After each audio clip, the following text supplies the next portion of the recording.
Hello, ladies and gentlemen. Guess what? Today we start with no other than William Shakespeare's Macbeth.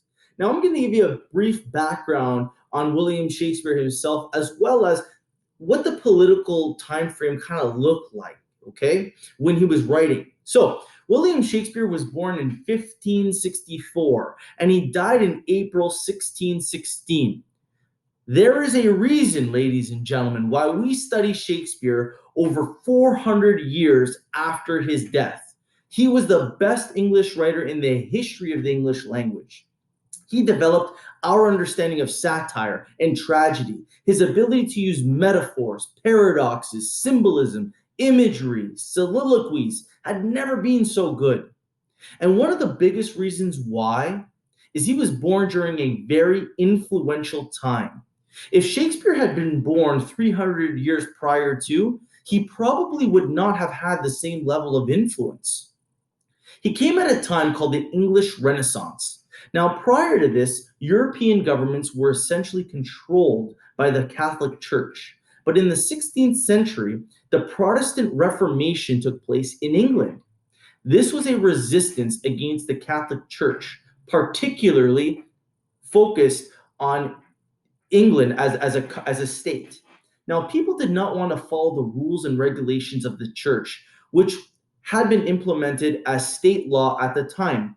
There were various levels of corruption that were going on and things that had really upset the people, particularly in England and the English government. Now, the English government agreed at this time that there should no longer be the case of the Catholic Church or the Pope controlling what state law was. Hence, they supported this Protestant Reformation. Now, the reason why I'm telling you this is because things that Shakespeare wrote about, such as death, sex, suicide, and murder, which really engaged people and had people reading and attending his plays, were not things acceptable by the church at the time. They were frowned upon. But the people, and more importantly, Queen Elizabeth, who was in power at the time, absolutely loved it.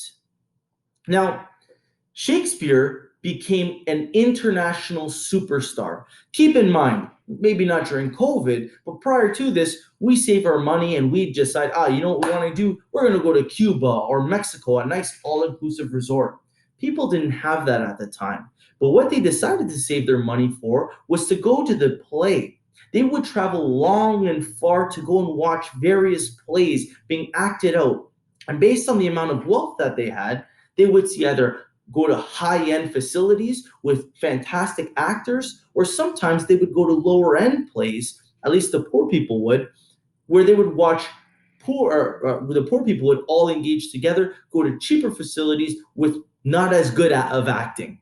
Now, at the time, people said that there would never be a better writer than Shakespeare. And while writers such as John Milton have attempted, no one has really ever come close to influencing the English language the way Shakespeare did. Shakespeare's plays were intended to be acted out. Of course, we can't do that in the virtual classroom, but you believe that if we were in class right now, we would be dressed as kings and queens. Now, I really want you to enjoy Shakespeare, and a couple ways in which we can do this. Certainly, listen to the audiobook so you can hear different actors speaking at different times. Don't just read it off of a hard copy. That's a little boring. In addition, watch plays through YouTube.